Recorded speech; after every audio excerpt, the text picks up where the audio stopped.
Spot live തുടരുന്നു. Manjummel boys സാമ്പത്തിക തട്ടിപ്പ് കേസിൽ നടൻ സൗബിൻ ഷാഹിറിനെ അന്വേഷണ സംഘം ചോദ്യം ചെയ്തു.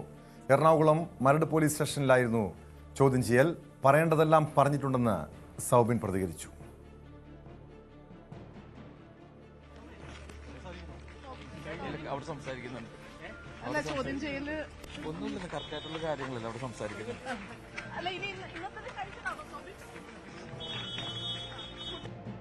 ആവശ്യമെങ്കിൽ വീണ്ടും വിളിപ്പിക്കുമെന്നാണ് പോലീസ് വ്യക്തമാക്കുന്നത്. ഡാനി ഇപ്പോൾ ചേരുന്നുണ്ട് വിവരങ്ങളുമായി.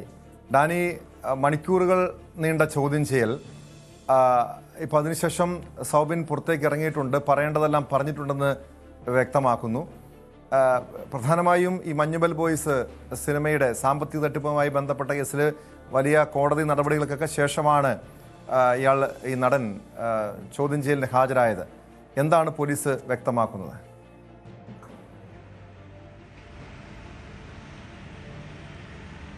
ടോം, ആദ്യഘട്ടത്തിൽ തന്നെ ഈ കേസുമായി മുന്നോട്ട് വരുമ്പോൾ തന്നെയും അന്വേഷണ ഉദ്യോഗസ്ഥർക്ക് മുൻപിലേക്ക് എത്താനായിട്ട് സൗബിൻ ഷാഹിറും സംഘവും തയ്യാറായിരുന്നില്ല എന്നതാണ്.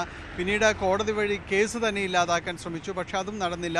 ഇപ്പോൾ കോടതി നിർദ്ദേശപ്രകാരമാണ് അന്വേഷണ ഉദ്യോഗസ്ഥർക്ക് മുൻപാകെ എത്തിയത്. തുടക്കത്തിൽ ഈ കേസുമായി ബന്ധപ്പെട്ടുകൊണ്ട് കോടതി നടപടികളിലേക്ക് കടക്കുമ്പോൾ ഇവർ നൽകിയിരിക്കുന്ന പോലീസിൻ്റെ ഒരു അന്വേഷണ റിപ്പോർട്ട് എന്ന് പറയുന്നതിൽ സാമ്പത്തികമായി ചില ക്രമക്കേടുകൾ കണ്ടെത്തിയതായി പോലീസ് സൂചിപ്പിച്ചിരുന്നു. ഇതിൻ്റെ കൂടി അടിസ്ഥാനത്തിലാണ് ചോദ്യം ചെയ്യാനുള്ള അനുമതിയും കാര്യങ്ങളും എല്ലാം തന്നെ നൽകിയത്. ഇന്നും നാളെയുമായിട്ട് അന്വേഷണ ഉദ്യോഗസ്ഥർക്ക് മുൻപാകെ എത്താനായിരുന്നു നിർദ്ദേശം നൽകിയിരുന്നത്. ഇതനുസരിച്ചാണ് ഇവർ ഇന്ന് അന്വേഷണ സംഘത്തിന് മുൻപാകെ അഭിഭാഷകർക്കൊപ്പം എത്തുകയും ചെയ്തത്.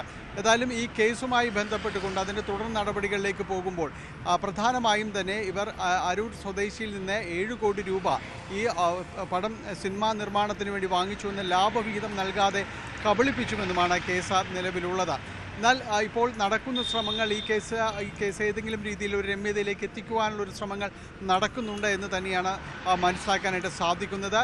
പക്ഷേ അത് കോടതി നടപടികളോളം തന്നെ ചെന്നു എന്ന് പറയേണ്ടി വരുന്നു. ഏതായാലും ഇന്ന് ഈ കേസുമായി ബന്ധപ്പെട്ടുകൊണ്ട് അന്വേഷണ ഉദ്യോഗസ്ഥർക്ക് മുൻപാകെ ഇതിൻ്റെ കണക്കുകളും കാര്യങ്ങളും എല്ലാം തന്നെ ബോധിപ്പിക്കേണ്ടി വന്നിട്ടുണ്ട്. അതിൻ്റെ വ്യക്തമായ വിവരങ്ങളുമായിട്ട് ഹാജരാകാനാണ് ആവശ്യപ്പെട്ടിരുന്നത്. അത് ഇപ്പോൾ അന്വേഷണ സംഘത്തിന് മുൻപാകെ ഇത്തരം കാര്യങ്ങൾ ബോധിപ്പിച്ചിട്ടുണ്ട്. കാരണം ഈ ഒരു പരാതിയിൽ എത്രമാത്രം വാസ്തവമുണ്ട് എന്നതടക്കമുള്ള കാര്യത്തിൽ പ്രാഥമികമായ ഒരു അന്വേഷണം പോലീസ് നടത്തുകയും ചെയ്തിരുന്നു. ആ അന്വേഷണത്തിൽ ഇയാൾ കബളിപ്പിക്കപ്പെട്ടിട്ടുണ്ട് എന്ന നിഗമനത്തിലേക്കാണ് പോലീസ് ചെല്ലുകയും ചെയ്തത്. ഏതായാലും ഇത് കോടതി മുൻപിലേക്ക് തുടർ വ്യവഹാരങ്ങളിലേക്ക് പോകാനുള്ള ഒരു സാധ്യത കുറവ് തന്നെയാണ് കാണുന്നത്. കാരണം ഇത് പോലീസിൽ എത്തി കാര്യങ്ങൾ ബോധിപ്പിച്ച ശേഷം ഇങ്ങനെ ഒരു നഷ്ടം കാര്യങ്ങൾ സംഭവിച്ചിട്ടുണ്ടെങ്കിൽ അത് എന്താണ് എന്ന് ബോധ്യപ്പെടുത്തുകയും അല്ല എങ്കിൽ ഇത് ലാഭവിഹിതം നൽകി ഇത് കേസ് തീർക്കുവാൻ തന്നെയാണ് ഒരു ശ്രമമെന്ന് തന്നെയാണ് മനസ്സിലാക്കാൻ സാധിക്കുന്നത്. അതിൻ്റെ ആദ്യപടിയായിട്ടാണ് ഇന്ന് ചോദ്യം ചെയ്യലിന് മുൻപാകെ ഹാജരാകുകയും ചെയ്തത്.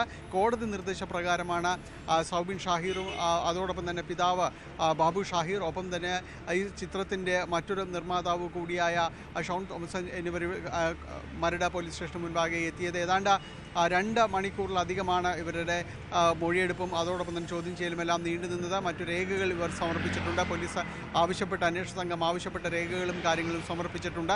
ഇനി അത് ഇത്തരം കാര്യങ്ങൾ ഇവർ പറയുന്ന കാര്യങ്ങൾ ഏതെങ്കിലും രീതിയിലുള്ള അടിസ്ഥാനമുണ്ടോ എന്നതടക്കമുള്ള കാര്യങ്ങൾ പരിശോധിച്ച ശേഷം ആവശ്യമെങ്കിൽ ഇവരെ വീണ്ടും വിളിപ്പിക്കുമെന്നാണ് പോലീസ് അറിയിച്ചിരിക്കുന്നത്. ടോം,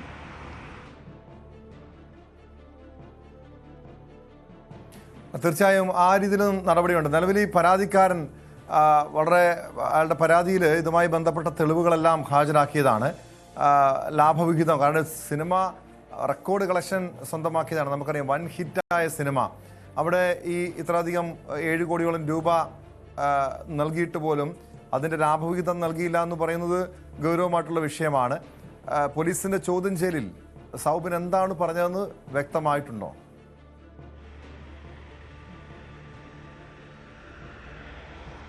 ഈ കണക്കുകൾ സംബന്ധിച്ച്, കാരണം ഈ പണം നൽകിയ ആൾ 7 കോടി നൽകിയ ആളോട് ഇവർ പറഞ്ഞിരിക്കുന്നത് ചില അധിക തുക വേണ്ടി വന്നു, അതായത് നിർമ്മാണ ചെലവ് കൂടിയിട്ടുണ്ട് എന്നതടക്കമുള്ള കാര്യങ്ങളാണ് പറഞ്ഞിരുന്നത്. അതുകൊണ്ട് ഇത്തരം കാര്യങ്ങൾ തുക കിട്ടുന്ന മുറയ്ക്ക് മാത്രമാണ് തങ്ങൾക്ക് നൽകാൻ കഴിയുക എന്നതടക്കമുള്ളൊരു വിശദീകരണം ആദ്യഘട്ടത്തിൽ നൽകുകയും പിന്നീട് കൂടുതൽ തുക വേണ്ടി വരികയും ചെയ്തു എന്നതെല്ലാമാണ് വിശദീകരിച്ചത്. അപ്പോൾ ഇത്തരം പറയുന്നതിൽ ഏതെങ്കിലും രീതിയിലുള്ള വാസ്തവമുണ്ടോ? പ്രത്യേകിച്ച് ഈ സിനിമയുടെ കണക്കുകൾ സംബന്ധിയായ കാര്യങ്ങളിലൂടെ പോകുമ്പോൾ വലിയ രീതിയിലുള്ള ഈ അടുത്ത കാലത്തെങ്ങും മലയാള സിനിമ നേടാത്ത ഒരു വിജയമായിരുന്നു നേടിയത്. അത് അന്യഭാഷകളിൽ പോലും വലിയ രീതിയിലുള്ള മുന്നേറ്റം ഉണ്ടാക്കാൻ സാധിച്ചു. അപ്പോൾ അതുകൊണ്ട് ഈ നഷ്ടം വന്നു അല്ലെങ്കിൽ ആ രീതിയിലേക്ക് ലാഭവിഹിതം നൽകാൻ കഴിയില്ല എന്ന് പറയുന്ന രീതിയിലേക്കൊന്നും കാര്യങ്ങൾ പോകുമ്പോൾ കണക്കുകൾ അതിലൊരു പൊരുത്തക്കേടുകളെല്ലാം തന്നെ വരും. അതുകൊണ്ടാണ് ഈ കണക്കുകൾ സംബന്ധിയായ കാര്യങ്ങൾ വിശദീകരണം പോലീസ് ആവശ്യപ്പെട്ടത്.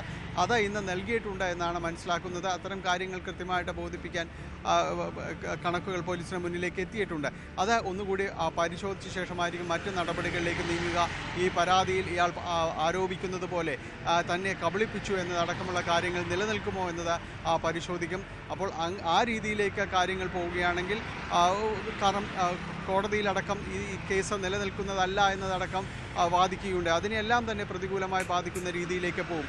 ആ രീതിയിലേക്ക് കാര്യങ്ങൾ കൊണ്ടുപോകുമോ അതോ അതിന് മുൻപായിട്ട് പോലീസിൻ്റെ മധ്യത്തിൽ തന്നെ ഈ കാര്യങ്ങൾ പറയുകയും കൃത്യമായി തങ്ങൾക്ക് ലാഭം വിഹിതം ഉണ്ടെങ്കിൽ തന്നെ അത് നൽകാമെന്ന രീതിയിലേക്ക് കാര്യങ്ങൾ കൊണ്ടുപോവുകയും ചെയ്യുമോ എന്നതാണ് ഇനി അറിയേണ്ടത്. നാളത്തെ ഒരു ദിവസത്തെ ചോദ്യം ചെയ്യൽ കൂടി ബാക്കിയുണ്ട്. ഇന്ന് പൂർണ്ണമായും തന്നെ അവർ സഹകരിച്ചിട്ടുണ്ടെങ്കിൽ ഒരുപക്ഷെ നാളത്തെ ചോദ്യം ചെയ്യലിൽ നിന്ന് ഒഴിവാകുകയും ചെയ്യും. ടോം.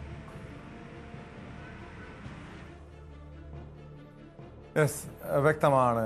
ഡാനി പോളാണ് കൊച്ചിയിൽ നിന്ന് വിവരങ്ങൾ നൽകിയത്.